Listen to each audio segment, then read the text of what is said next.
feels good. So it's just important that we follow the protocol, and that's what we're doing.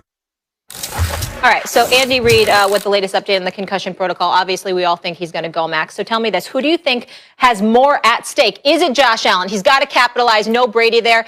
Or is it Patrick Mahomes with all this talent? It's Patrick Mahomes, and I'll frame this exactly the way I just framed Brady Rodgers. Who has more to gain? Josh Allen has more to gain. But Mahomes has a lot to gain. I'll explain that in a second.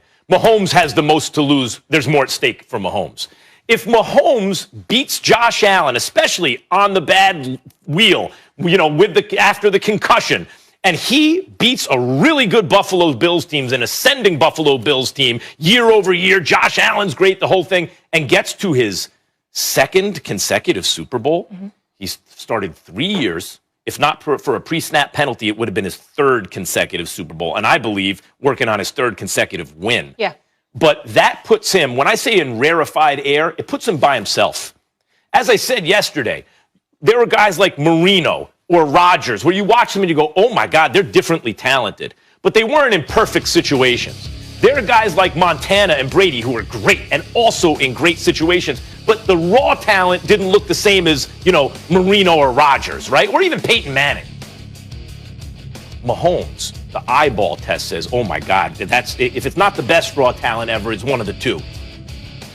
And the situation also is great. Well, when those two things come together, what you're talking about is the greatest of all time. That's what's at stake already for Mahomes. He's on track. If Mahomes gets to the Super Bowl this year, let alone if he wins it, it's good. It's the greatest start to an NFL career by far of all time. And he's already kind of like halfway to be considered the greatest player who ever lived. It's an enormous amount at stake. Josh Allen has a ton to gain because if he beats that guy, he has arrived.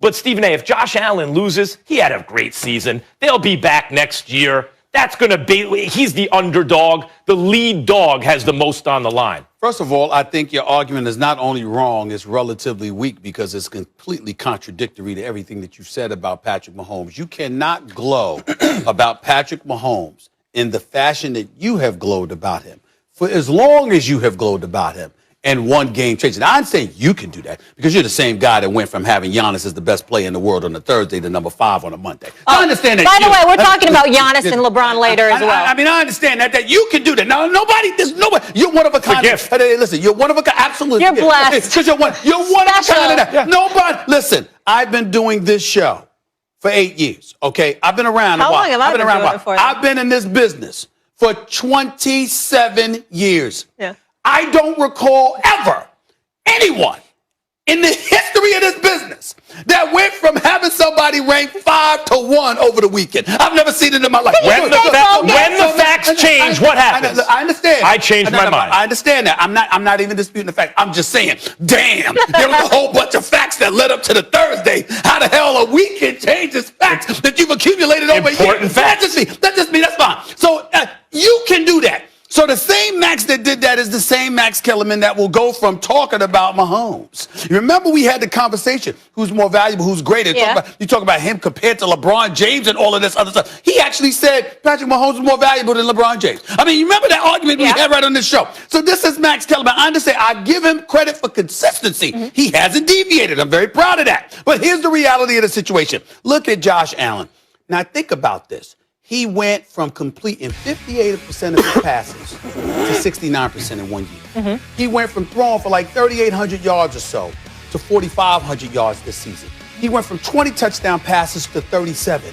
His record as a starter in the 3 years is 28-15. He's been in the playoffs the last 2 years. He's only been in the league for 3 years. Here's why there's more at stake in terms of, yes, he has a lot to gain, but there's still more at stake. If he beats Patrick Mahomes, you know who we suddenly stopped talking about so much? Lamar Jackson, Deshaun Watson. We have to throw him in that conversation. Because now it's fair. like, wait a minute. He's in that conversation. You talk about this know. year, but I'm just talking about, listen, we look at it from a talent perspective and we know it's there. But let's face reality. He's been somewhat, even as an MVP candidate, he's been somewhat of an afterthought because we glow so much about Deshaun Watson and Lamar Jackson.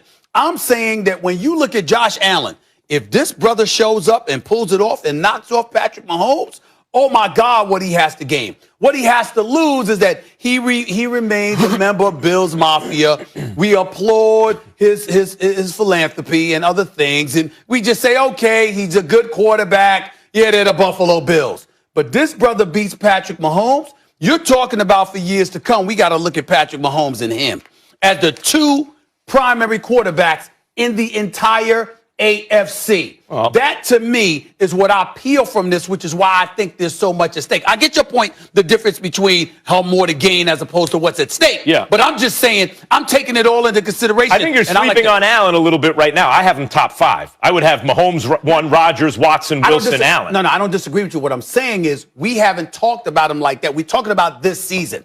It's his third year. I'm saying this takes Let me say something about him that. to another level. Let me say something about why Giannis can drop 4 spots for me overnight, or why I can change my opinion in a kind of global way based on a small sample Don't size. defend yourself. This guy just changed his opinion at the top of the show. But no, sure.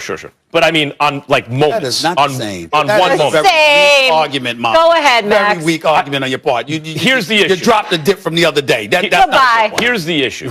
And by the way, this like unites you and the analytics community. What? Yeah, the analytics I'm community. listening to the analytics community. Oh, no. Oh, God, do I have to listen to this? I'm aligned with the analytics. And I'm against both of you here. Oh, Nerd God. alert. And I'm against both of you here.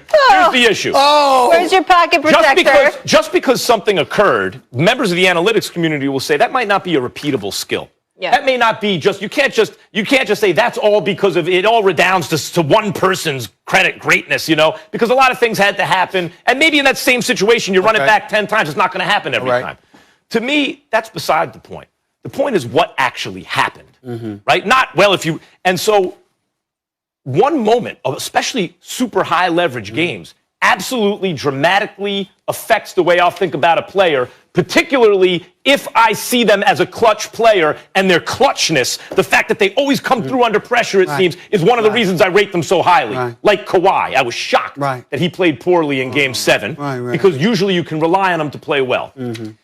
Mahomes, so far, has been almost perfect. Even when he's stumbled, he's led amazing comebacks all last playoffs. I love Mahomes. All last playoffs.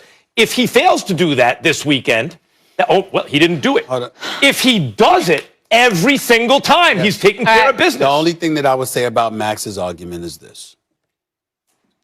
You're so wrong, and you should have had your basketball license, your license to talk basketball, stripped. Because guess what?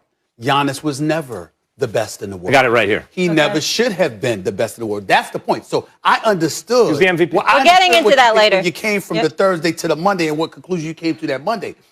There was no one who knows basketball that looked at him as the best in the world. He won the MVP. Doesn't matter. All right. You yourself have said the best don't always. Because of high leverage games, I was betting he would just come abandoned the Super Bowl pick. No one wants to hear from you about changing your mind anymore.